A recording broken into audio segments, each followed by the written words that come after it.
if you're going to delegate anything and you're going to not have everything have to run through what you remember and what's in your head, that has to be out somewhere. That has to be in a system somewhere.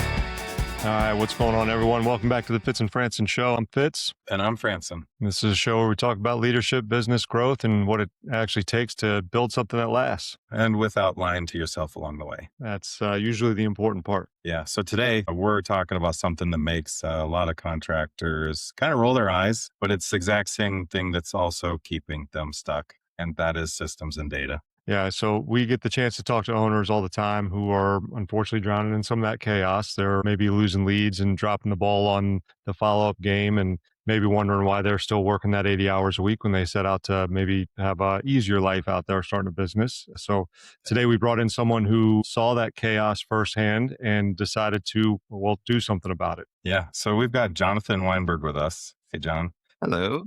He's the founder and CEO of Builder Prime, a CRM and operating system built specifically for us in the home improvement industry. But what I love about Jonathan's story is that he didn't just build software because he could, from the outside looking in. He actually went and worked inside of a window and door company, actually, to figure out what was actually broken. Jonathan, welcome to the show. Well, thanks so much for having me. Excited to be here with you guys. Yeah, we are too. So if we can, we'd like to go back to the beginning, right? Start with some sort of an origin story from you. I read that a lot of this started because you bought a house. We know that homeowners always have projects, always have things breaking, always have kind of the next upgrade. And yours happened to be a bathroom remodel. And so you hired a contractor and you just experienced a lot of chaos from the customer side. So what exactly, if you can just kind of fill us in on what happened during that remodel that made you think, I should build a CRM? So a couple of things. One is there was a little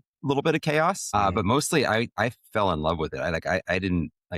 I fell in love with just home improvement. I've always wanted to start my own business and do something on my own. And I always thought it was going to be software. It turned out to be that. But for a minute there, I was thinking maybe I can do a home improvement business. This looks like a lot of fun. And I'm not the best with my hands and swinging a hammer, but I can I think I can do the business side of this. And what are the tools that I would want to make sure that I have in order to run that effectively? So at the time, and this is even years before I did anything related to Builder Prime or building the software. But at the time, it's like, I don't know if I knew what a CRM was, which is a little embarrassing to say, as somebody who built one. But I always start from the problems, right? I start from, okay, what are the issues? What are the problems? What are the gaps? And it really started more on like the sales estimating flow and then the production side, because that's where I experienced a lot of the issues. And being that it was a bathroom remodel, it was a custom bathroom remodel. It wasn't like a quick turn type job, which I've since pivoted to. But that was where most of the issues I was encountering were happening. So that was my frame of reference. But when I decided I wanted to pursue something here, before I ever did, I tried to talk to as many people as I could in the industry. I had one contractor. I sat in his trailer for several months. I had another company local to me here where I am. I would go into their office and just sit there and work on things, for a while. But it really wasn't until I went and worked for that window and door company that you had mentioned. Because the way the story goes is I was running out of money, right? I bootstrapped this and, it was just off of my savings and I was running out of money and didn't have enough traction and success in the business just yet. But I wasn't ready to give up. And one of my early customers who I became friends with here in Staten Island, New York, and he needed somebody to come and work in his office. And I went and I decided, okay, I think the timing actually of this is really good. It turned out to be good for so many reasons, but that was what ultimately led to the pivot to specialty replacement contractors and just the experience that I got working in that business every single day was just so critical to everything else that came after and to actually getting traction and getting this thing off the ground and growing. So that was absolutely pivotal and literally pivotal in the business. It's a cool story. I work on the sales side in our business, and one of the things I've always said, bringing new people in that maybe are brand new to our industry is that this is it's kind of a sick game, because once you get into it and it kind of scratches you, it's an itch that you almost never, kind of get a chance to fully get that scratch, taken care of. And it's something that almost becomes an addiction, that every day you get to start all over and meet new people and go in and out of houses. It's cool to hear that even on the tech side, people experience that kind of same, experience. But unique approach from an IT perspective, having worked with a lot of different organizations and different companies out there in my time, my career, I think building something, there's a lot of people that would have taken that approach and said, like, I already know how to build software, build the platforms, and maybe talk to a couple people and then just start building it, then giving it to somebody and testing it. I guess what made you kind of make that decision that you need to, besides maybe the money, but it sounded like you almost started that process beforehand of like, I need to sit with somebody and talk to somebody and learn from them. Like that's a unique and I think an admirable approach, to be quite honest with you, to say like, I need to really understand how the company and organizations work to build it first. What made you take that approach? I mean, that just, my background is software engineering, and that's just part of the process is, it's always, sitting with the user, understanding their problems, digging deeper, asking the right questions. It's like, I mean, I didn't have experience myself working in the industry before that. I mean, I loved what everybody, people in the industry were doing, and I wanted to be part of it and solve problems, for people in the industry, but I wasn't in it. The only way to do that is to actually sit with people and learn. And it's a lot about asking the right kinds of questions and, digging deeper into, the why of the problems. So, somebody says, oh, I need a thing to, click over here and then it should do that, afterwards. And you got to kind of cut through that and dig into the why and really understand, well, what are you really trying to solve? Like, why are you saying that you need this button here? And why does it need to do this thing? What's the problem that you're really trying to figure out? And a lot of times it's different than what they originally thought, like the right way to do it and the most efficient way to do it, and kind of the way to integrate it in with the rest of the systems and workflows and processes is a lot of times different. So it's just knowing what kinds of questions to ask and when to kind of, how to decide what's the right solution and figure out the right solution for it. And you got to talk to people, and you got to talk to people in the industry. That end user experience, I'm sure, was invaluable.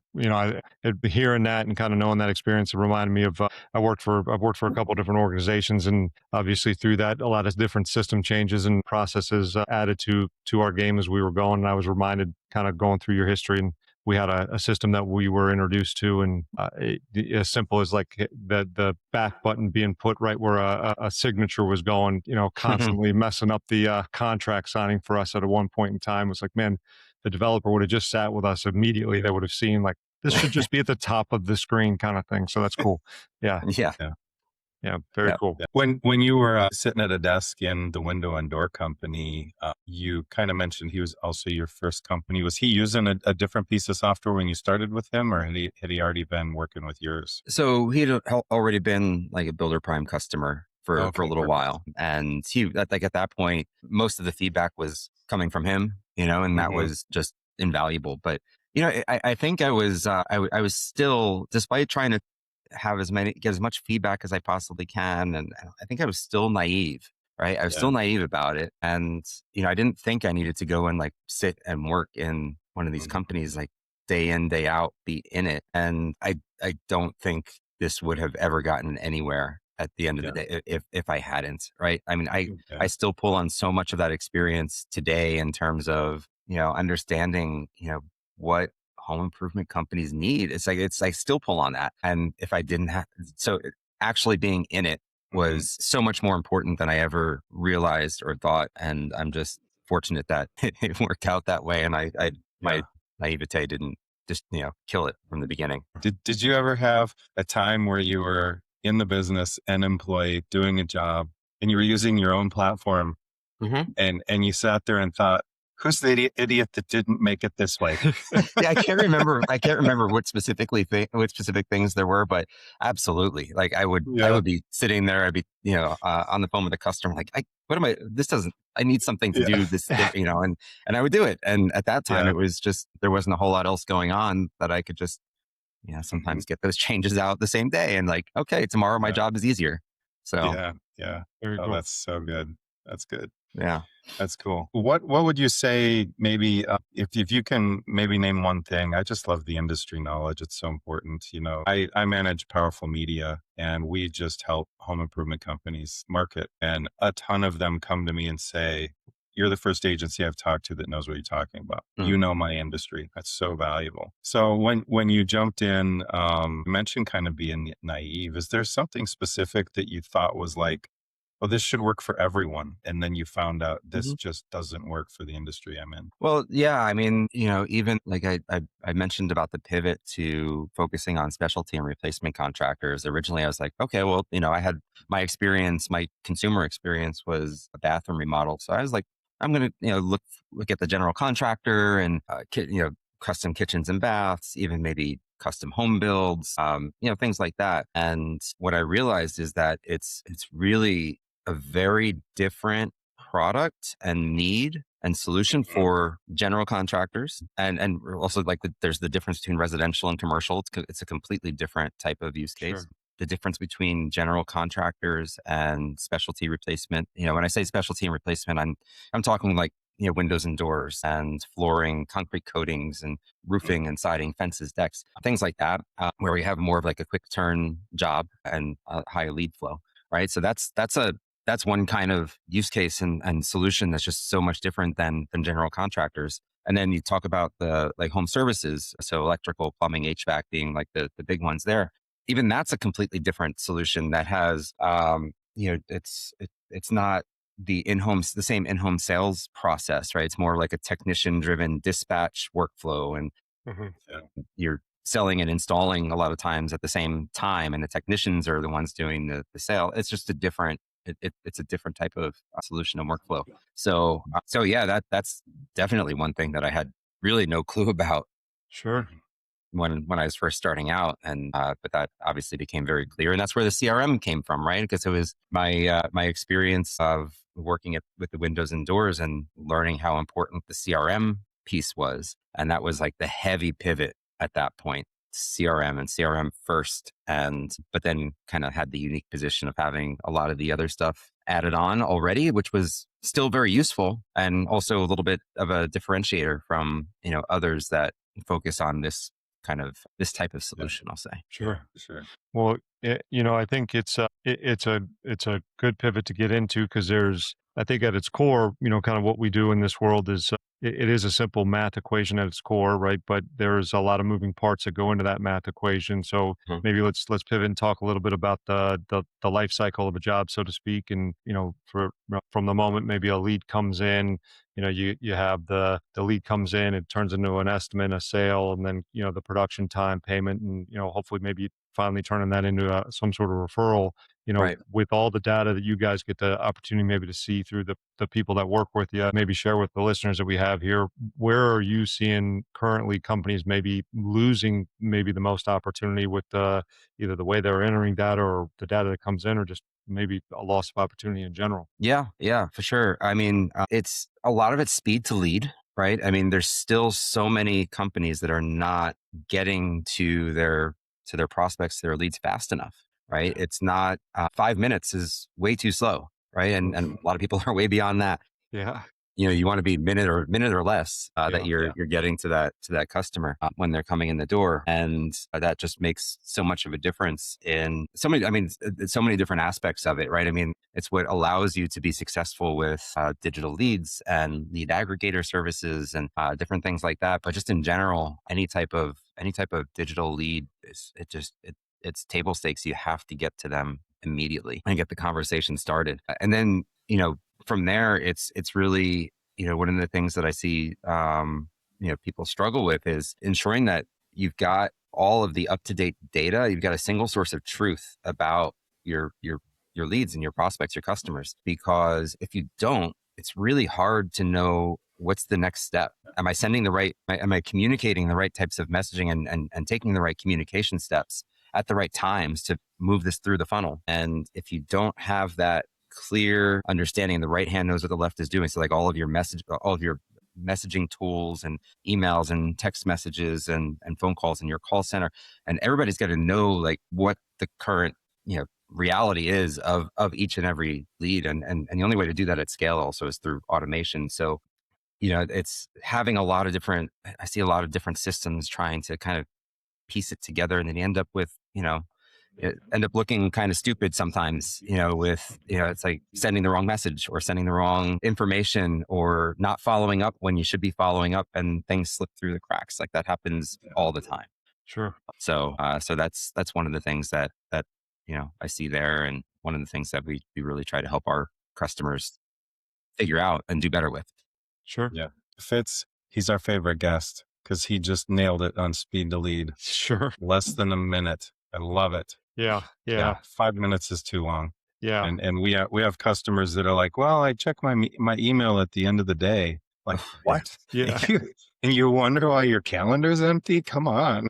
Yeah. Oh, it's such a waste of money too. It's like if you're paying for like whatever marketing spend you're doing, and it's wasting so much money. Yeah, we had an opportunity to speak at a conference here recently, and we talked about kind of building a high performing sales organization, right? Which it starts with the marketing end of it and getting the leads on the board. And we reviewed this data and an MIT study that went over studying the lead flow and how to get to them. And I asked this question to the group, and I forget that somebody said, we get back to them in 72 hours. And I was like, we need to talk immediately after this, kind of thing. Like you may as well be lighting your dollars on fire. You probably would get better use out of it at that point, kind of thing. So it's wild how many people still don't know this, but to echo that point, guys, you gotta get to them as quickly as you can. Yeah.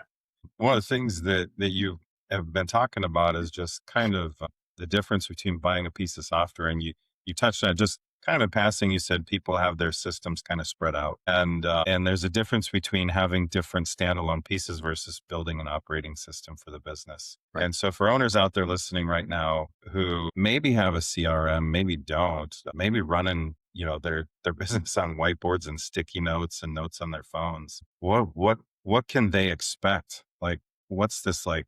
Why a CRM? I mean, the first thing is, you need to have a place that, like a central place for all of your data, right? Oh man, there's so many reasons.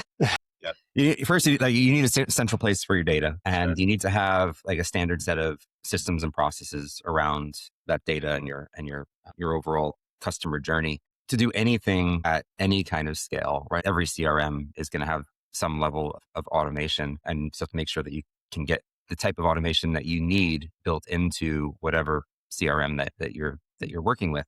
But it's just you need a CRM for automation. You need a CRM for reporting, right? If you don't understand like what you've been doing and what's working and what's not working, or what's where do different things stand reliably and quickly, it's really hard to operate a business that's not just, if it's a lead or two a day, you can probably do a lot manually and go based on gut feel and go based on, just some spreadsheets. And if there's a piece of data that's wrong or whatever hasn't been manually updated yet, you can maybe get by, right? But you start to do anything, like if you're interested at all in growing and expanding and getting that out of your own head, right? You talked about it before as far as like the working 80 hours a week. And if you're going to delegate anything and you're going to not have everything have to run through what you remember and what's in your head, that has to be out somewhere. That has to be in a system somewhere, right? Yeah. For spreadsheets and Google Calendar and stuff like that can work for a little while, right? But at some point,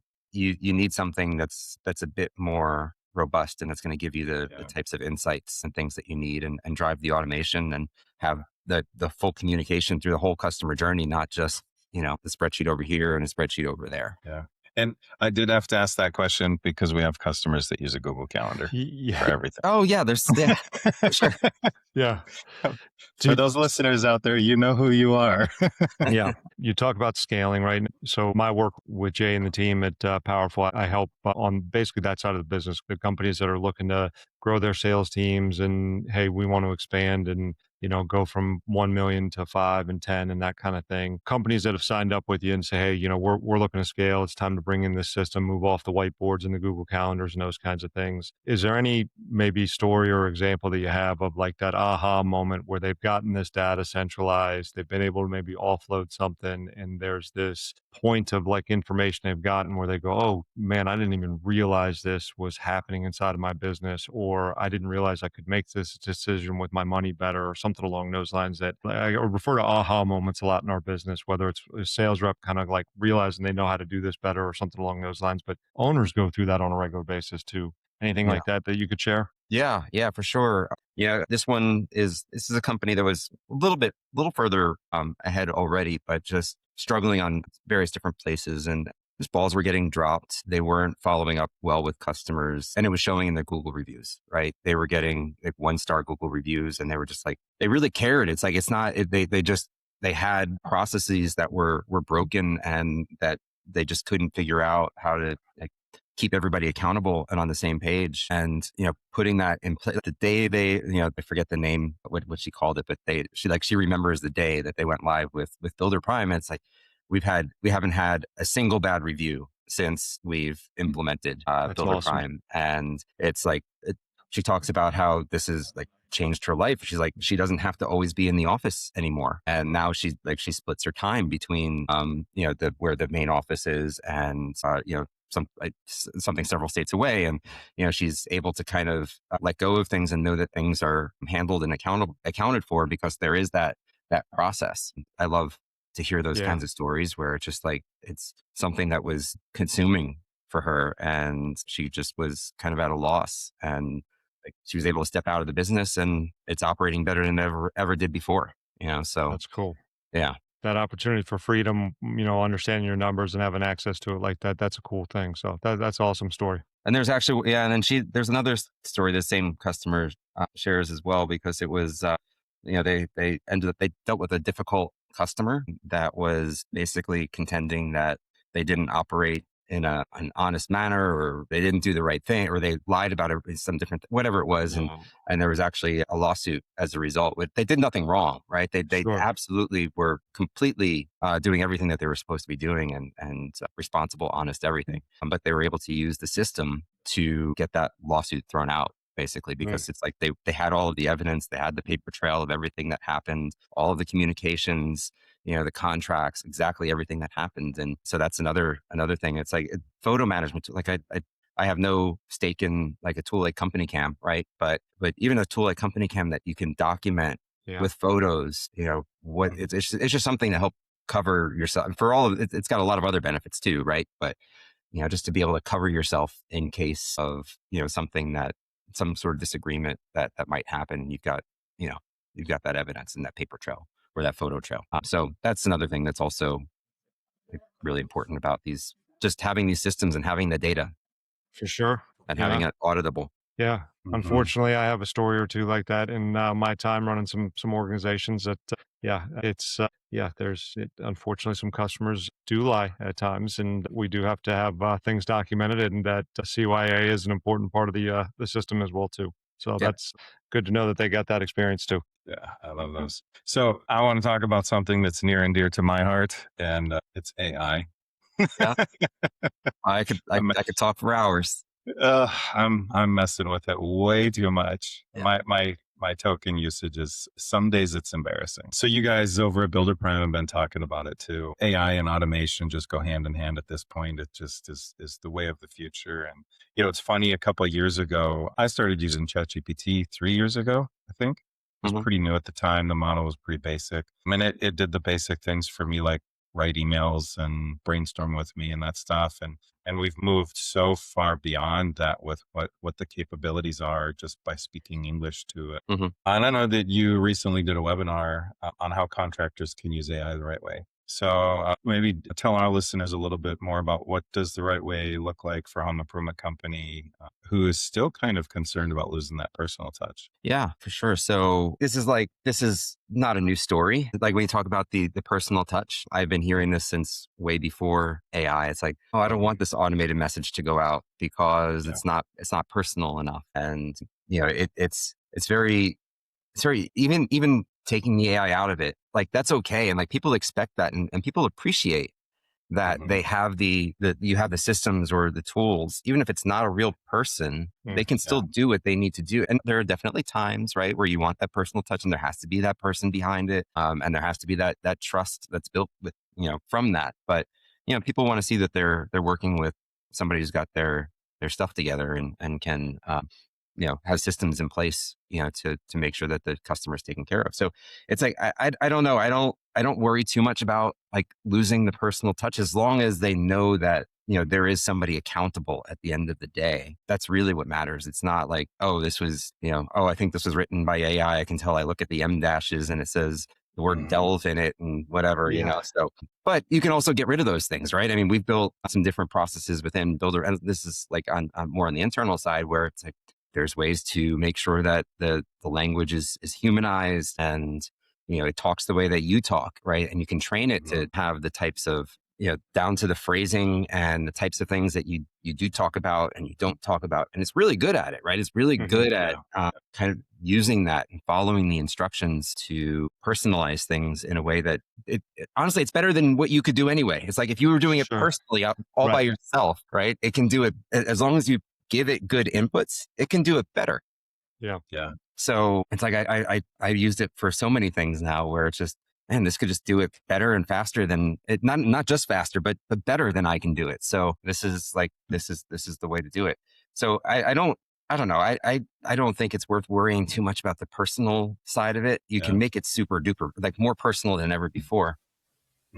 But in terms of the right way to use it, I don't know that there is like there's not really a right way to use it, right? There's different ways that you can use it. There's kind of the most basic way that everybody kind of knows and does, I'm sure all the time, which is just talk to the chat interface, right? You're going to Claude or you're going to Chat GPT and you're asking questions, or say, write this email or write this job description. And, taking it a step further from there, you can build like the skills and the projects or whatever it is behind it that has like this is how we write job descriptions, and it should always mention these things. And, so you have your kind of rules established for different types of use cases, and then you can use it that way. But then, there's all kinds of new things that you can do with AI, like through different tools. So for example, like we just released our Bolt Insights product inside of Builder Prime, which is a full business intelligence suite that you can just chat with and talk to in order to and you just use plain language. It'll build your reports for you. It can actually just take a picture of something that you're taking a picture of an Excel report or something you doodled on a napkin, send it in and say, create this report. And it builds the report and adds it to a dashboard, and you get it in your inbox every Monday morning. And, and just to uncover insights as well, right? So there's different services and tools that are, that's just one example that's very fresh because we like just yesterday we released, but that is, there's all kinds of tools that you can use that are making use of AI that allow you to like interface with things in a much deeper and more useful way than ever before. And, also like you can, I caution a little bit with the coding, right? I'm sure there's a lot of people starting to get into, using these tools to code and build things themselves. And, you can do a lot. You can really do a lot. You just have to, you still have to be so careful, right? And I really suggest for people, like, keep going with it, like learn, experiment, do these things, build little tools off to the side that can, automate like a little piece of something for you. Or, we have APIs in Builder Prime. You can use it to like pull the data out of Builder Prime and do something with it. So connecting it up with all these different tools is another really powerful way of, bringing more automation and capability. But just like, at where we are right now, it's like, there's just caution, right? It's really easy to mess something up in a bad way. Security perspective, leaking data, just things that are, a little messy that I just would be cautious about, without having, engineering oversight before that. But there's a lot that you can do with that. But in the meantime, like hook it up to these tools, right? That's like the next phase. Whatever tool it is, like all of these tools have, if tools don't have APIs or ways of like integrating it into your chat interface and things like that these days, it's not the right tool anymore. Like you're going to want these tools that you can wire up and automate things off of, that maybe is not part of the standard system or functionality that it's doing today. As much as possible, I still always recommend, like, it's for us, it scares me a little bit, people doing too much outside of it, just because, okay, well, we have controls to make sure that data is accurate and the workflow's working the way that it's supposed to be working. But listen, we can't do every little tiny thing that everybody wants. And this solves a lot of could solve some of those problems off to the side. So like I said, there's no right, in my opinion, no really right way to do it. But these are some of the ways that we're seeing people start to use the tools and use the LLMs, use other software that are building AI into them, to power more automation and capabilities, things like that. So, sure. Yeah, it's funny. I think when talking to some that are maybe a little nervous about it too, one of the things that I always mention is you probably have had 3 conversations with somebody that you thought was a real person today too, that is actually an AI bot as well, and just had no idea, right? And like, no way. Yeah, for sure. It's wild. I question all the time now. It's like, I don't know if this person that I'm talking to is real or not. I was on I don't know. It's just like an insurance company or something. I was on the phone with the other day, and like, I can't tell if this is a real. I'm listening for like signals in the voice, and it's sometimes you can tell, but sometimes it's not easy. Yeah. I was on a test call the other day, and I was like, man, that was really good. I don't think if I didn't know this was a test call, I would have been like, cool, can we start the AI bot, chat feature, and would have been like, oh, this is it. No kidding. Wow, that's crazy. Kind of thing. So I heard improving so rapidly too. So I have a buddy in internet securities, worked for Target and Mayo Clinic, and he's working at Shipt now doing internet securities. And he said they now have LLMs that can translate in real time. And so you can have your call center in other countries where we hate when we get them on the phone, but they can pick the accent of the translation. Yeah. And there's like a 1 second delay. And so the people that were like, please give me someone that speaks English that I can understand, like AI is now able to translate in real time, which I think is just fascinating for call centers. But what we've noticed for us is I started as chatbot 3 years ago with the entry level ChatGPT. It broke so easily, and it needed so much work to not just go off the rails. But now it's powerful, like you mentioned in Builder Prime, understanding data saves so much time that my account managers can run a 30-minute report instead of a 2 or 3 hour deep dive. And then they can jump right into a well-informed, effective phone call Google Meet with the customers. So AI is awesome. I'm a big fan. I'm a little addicted. I think it's incredible. And it's just going to keep getting, just to think like where it is now and where it's going to be, in 3 months from now and a year from now. It's like, it's just going to do more and more. It's incredible. No doubt. Super nerdy question for you. Sorry, Matt, cut you off. Do you have any interest in doing a self-hosted LLM for Builder Prime? A self-hosted LLM. So run your own server with your own model. One of the open source models out there you could download and train. Not really. I mean, it's like the reason to do that is just I think we were worried about privacy, either privacy or cost. And, I think it's overkill, and it's also going to be hard to keep up with, all of the latest advancements in different models. And, to have to train your own is,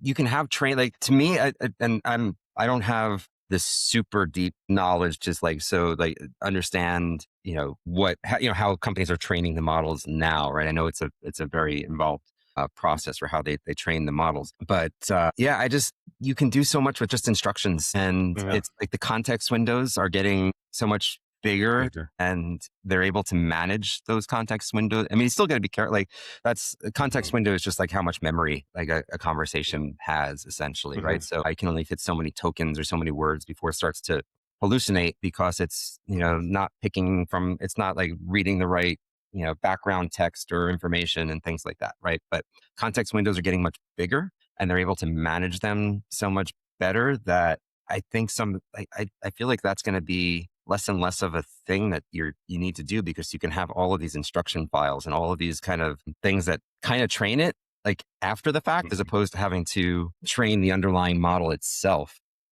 Yeah. I don't know. So some of that might, this is I don't have the deepest knowledge when it comes to like Yeah. how that actually works to train the models itself. But that seems to me like the direction that it's going and how I think about it. So Sure. yeah, I probably wouldn't think about training my own and Yeah. in the way that you're suggesting, I think. Yeah. Yeah. I've been just I'm a learner. I'm always learning. And it kind of, the question got sparked just because of the security and stuff. Mhm. At some point, do we go, is the risk, big enough that it makes more sense to have our own that we can secure it? But you look at someone like Chat or OpenAI and they're valued just short of like $1 trillion. They've got a few more dollars than we do to invest in these systems. Yeah. And it's, you got to make sure you're on the right type of account with these services and data's not being used to train models and things like that. But I mean, listen, everybody's stuff is in these models already, so, and it's just going to get more. So I think it's a little overkill. Sure. Well, Sorry about that, Fitz. I no, nerded out you're for a good, minute. man. I was going to say, and maybe shifting out of Jay nerding out a little bit and shifting gears here back to maybe the Builder Prime and specifically in CRMs. When you look at, I guess, the companies that are using Builder Primes, the ones that are scaling, I guess, fast, more importantly, I would say profitably. What are they doing maybe that you see they're doing differently or better in their processes and accountability compared to the guys that are maybe stuck doing things poorly, so to speak? Well, one of those, it's some of the things that I talked about earlier, right? In terms of, just the automation and source of truth and speed to lead and that type of thing. But the other is just, it does still come back to data and the ability to get the right kinds of reports that you need to run the business and make decisions and figure out how to continue to scale and to grow. So you talk about like, and sometimes it's surprising. Some people don't know that they need to look at these pieces of data. Some people know, but it's so difficult because they just don't have the right types of systems in place to be able to do it. But things as straightforward, but as critical as things like appointment set rates and lead issue rates and demo rates and close rates, gross sales per lead issue, net sales per lead issue, net close rate, gross close rate, cost, your marketing costs, right? And, what's my cost per lead? What's my cost per appointment? What's my cost per issued lead that, lead issue to a sales rep, cost per demo and per sale, like my overall, marketing cost. Am I at a, 8% marketing cost or am I at a 23% marketing cost? And which of those lead sources are actually working for me and are profitable versus which ones aren't? And, these are kind of some of the most basic, marketing and sales metrics that you need to do anything and to, figure out how to grow and to scale and, be more profitable. And yes, that is one of the key differences that I see is just control over the data and the ability to get the insights and metrics needed out of it and to get it out quickly, right? Not to, it shouldn't be a 2-hour task to figure out what's my appointment set rate on Facebook leads, and that type of thing. So it's just got to be instant and available and to be able to be synthesized with everything else in the context of everything else. So yeah, that's probably the next big thing. Do you see, I'm sure you guys have people that are on board and, go, oh, it's not, it's not the big fix that we thought it was going to be or something along those lines. I know it's always a process. I haven't gone through some transitions with CRMs and getting people to enter the data, right? What kind of, I guess, coaching or experience do you have with that, with your clients coming on board and going, hey, look, it's not a system issue. It's an adoption issue of your people and that, kind of pairing them maybe with another customer to show them that process. How does that look for you guys? What do those conversations look like? Yeah, this is something that we're always working on, right? This is a really difficult aspect of, the business, right? I mean, switching or either implementing a new CRM or switching a CRM or operating system it's not straightforward and quick, right? There's so many different aspects that go into it, right? Well, one from like getting your initial data in there and getting things configured, like, this is something that we've started using AI for a lot is like to help us get data transformed and imported much more quickly than we ever have before, right? So for people setting up their pricing catalog, or what we call the price book, to be able to create their estimates or their old spreadsheets or CRM data from that they were using previously.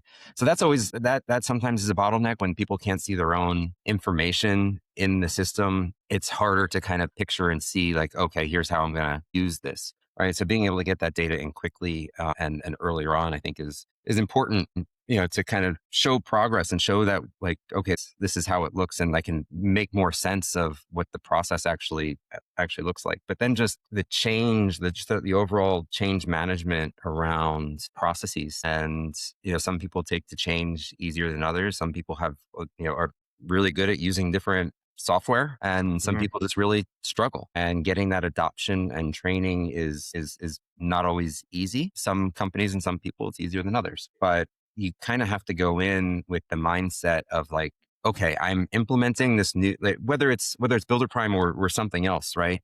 It doesn't really matter, but I'm going into this with eyes wide open that I need, like, I'm having problems today, right? That's why I came to whatever solution this is. I'm trying to solve those problems. You have to come in with an open mind to like, okay, there are different ways of doing things than what I've done. And most of the time it's going to be a better way. Sometimes maybe not, right? You have a special, like your own little special sauce and things that you really like to do and value. And sometimes that's hard. You have to keep your mind on and bring everybody along with you, bring the whole team along with you. It's really important to get the buy-in from your team as well when you're doing this, but just keeping in mind, like, hey, these are the important problems to solve. And I may have to do things that are a little uncomfortable in the beginning to solve those problems. And the rest of it's going to come with, right? And you're going to forget about the old way that you're doing it once you kind of see like, oh, okay, I see what this is doing. Now I can see the whole picture, and like, oh, I don't have to do this anymore, or this person can take this over. And it's like clockwork. And then you start to see the light of like, okay, now I remember why I came here in the first place. Sometimes it's a process, and it takes work, and change is never easy. And this isn't a little point solution that you're like adding into the mix of your stack that you already do. It's like you're ripping out a lot of what you already do and replacing it with something brand new, and it's scary. So that's a lot of what that's a big challenge that we face, and kind of helping, our customers be more comfortable with that, because we know at the end of this, they're going to be in a much better place than when they started. And we just want to help get them to that place so that they can see those benefits and solve those problems that they came to us for in the first place. So that's it's a tricky one, but that's really good though. Yeah. When we work with a bunch of customers over here, and they're all sizes. They're owner operator. He's running the sales appointments and he's doing the installs. And then we've got, big multi-locations partners where the owner, I get a text every 6 months with like a random question, you got the people that are heavily involved and people that aren't. And we always, Matt and I just preach data. Know your numbers, know how to track them, know how to pull the reports. When we have opportunities to talk to them about using a CRM, a lot of times I get kind of oh man, like it's one more thing to learn, right? Yeah. And so when you get a new dealer that either is moving from the whiteboards and the notes, or maybe a simplified version of CRM that mostly just holds customer information without the automations and stuff, what type of onboarding process? How long does it take? Is it a couple of days? Do you give them the keys to the kingdom and say, go wander the halls, or do you have somebody that is like alongside of them for the first 30 days, or what does that look like? Yeah. To be honest, it very so much from company to company. A lot of times it's based on, the size of the company. It's based on, are they coming from, spreadsheets and Google Calendar and QuickBooks versus coming from a separate system that, they've already got kind of the whole process built out, that we have to make sure that we've got it all before, like all ready to go before they can kind of cut over. And then just the general like time commitment, right? So there is a time commitment to learn it and to implement it and to learn the new process, and then level of tech savviness, right? In terms of just using software and kind of having that intuition of, obviously we try to make this as super easy as possible, but it's a big system. It does a lot of things. So, having a little bit of intuition of like, and confidence to like, okay, no, I can go and click this thing or try this thing and I can figure this out, so it can run the gamut of anywhere from, let's call it a few weeks, to get implemented to several months. And, but one of the things that, I mentioned about like AI is helping us to accelerate that, especially on like the data side of things, which has always been like a bit of a bottleneck in terms of implementation. So we're looking to get that down to like 7 days. Wow. We want to get everybody implemented in 7 days, as long as they're willing to learn and put in the time. We've got work to do to get there. We're not close to that yet. And anybody who tells you they can implement a robust CRM estimating and production management system in less time, there's no way that's possible. So Yeah. it takes time, and we're always working on improving that and making sure that experience is as easy and supportive as it possibly can be. Yeah. It's a daunting task. And I mentioned that, I've been part of some changes when I was at my last organization. I stepped in and put it bluntly, I hated the program that we were on. My math teachers would be shocked to know that I've turned into a numbers nerd myself. And like, that this business will do that to you, right?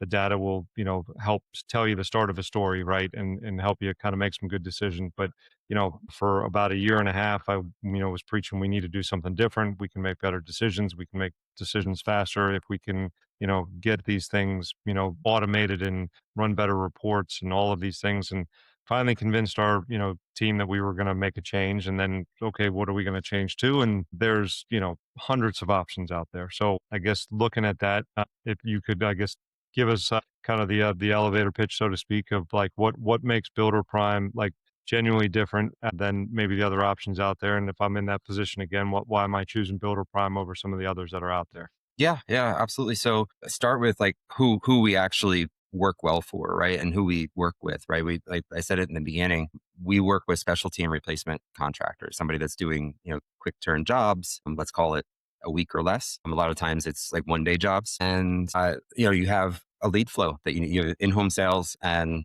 like a lead flow that you need to manage and be super efficient with and know the data around, right? So starting with that, it's like if you're a general contractor or you're doing large custom jobs or you're in the home services or you're commercial or mostly we can support maybe a little bit of commercial if that's not the main part of the business. But if you're one of those other types of companies, like we're not the right fit. Just plain and simple, we're not the right fit. You can do better with other systems and software that's out there. But in terms of the level and capabilities of the automation, starting with speed to lead, but going through every type of use case that you might need around automation, right?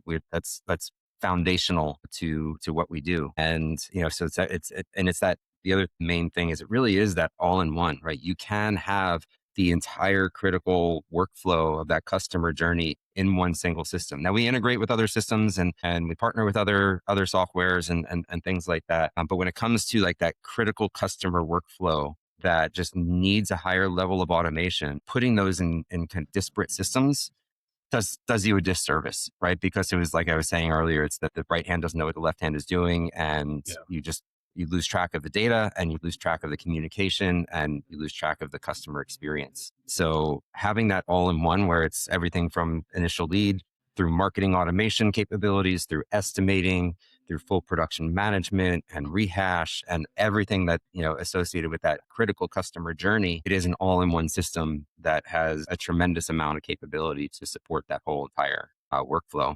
And then finally end with the data, right? Again, and the ability to do reporting and know your numbers and get insights about your business, which like, I'm just so super excited for what this new Bolt Insights product and this AI reporting is going to do for our customers. It's like, you just ask it like, hey, where am I losing money? And it starts to do a whole analysis of like, that's just one example, right? But it does this whole analysis, looking at your data, and it's looking at various different slices, and you can just keep drilling in, and it's going to say like, oh, hey, well, this sales rep is selling jobs at a less profitable rate. And, oh, this lead source is maybe not performing as well as it used to.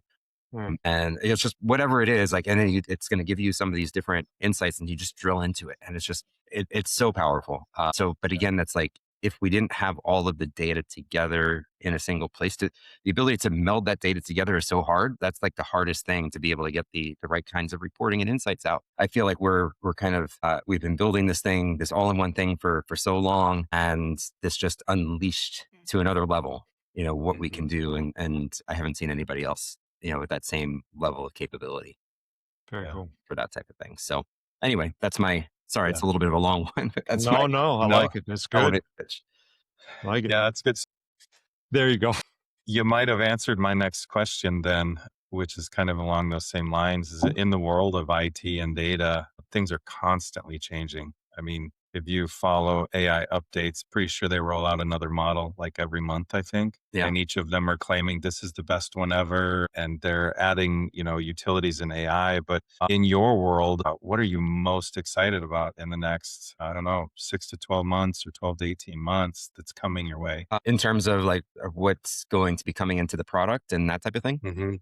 Oh man, so much.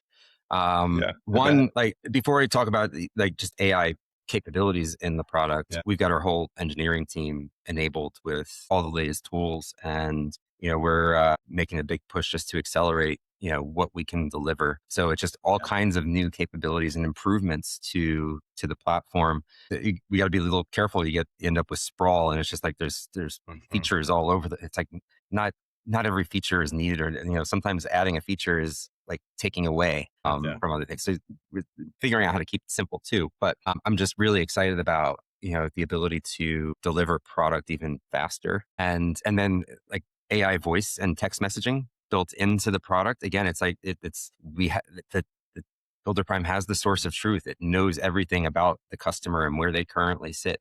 The ability to build in AI voice and text messaging agents on top of that is just going to be so powerful. So I'm really excited about that.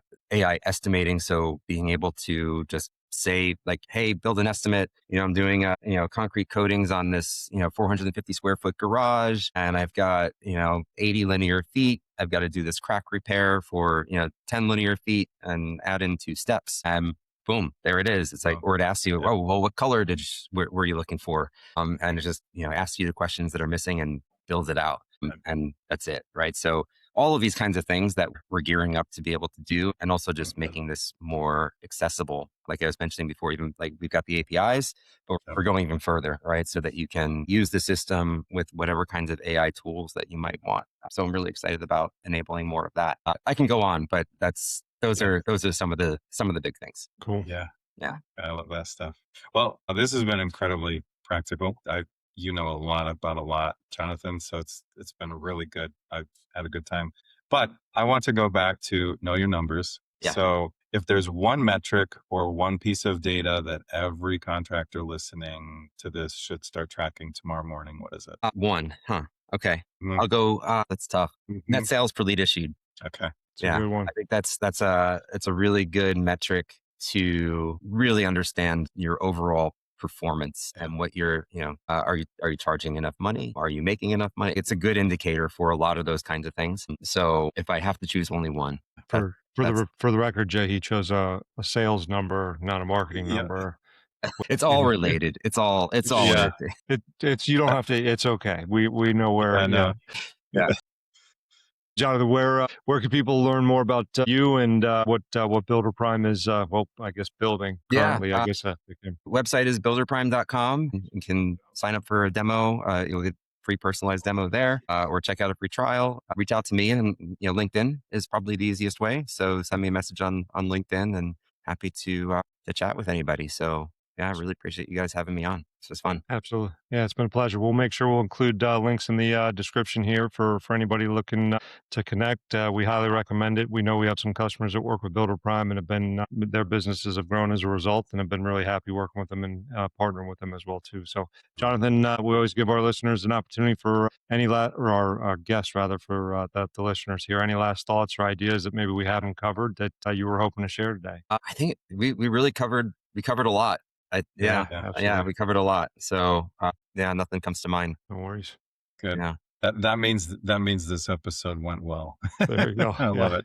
Well, thanks for coming on. For everyone listening, stop treating your business like a job and start treating it like a system. Track your data, fix your follow-up, and we'll see you next week on the Fitz and Franson Show. Yeah. Remember, if you're running an organization or a sales team, maybe you have 3 or more out there and you want a marketing partner who actually understands operations at scale, book a call with Powerful and they'll help do an audit of your system out there, powerful.com. Yeah. And if you're interested in sales, Fitz, definitely reach out to Fitz, LinkedIn, and at the website, powerful.com, and sell more stuff. Yeah, absolutely. So thanks for joining us today, Jonathan. And thanks for everybody for tuning in. Remember to ring that bell, like, subscribe, definitely helps us out, and share it with another friend who might need to hear it. Jay, as always, it's a pleasure, sir. Yep. Yeah. Likewise. We'll see you next time on the Fitz and Franson Show. Happy hunting, everybody.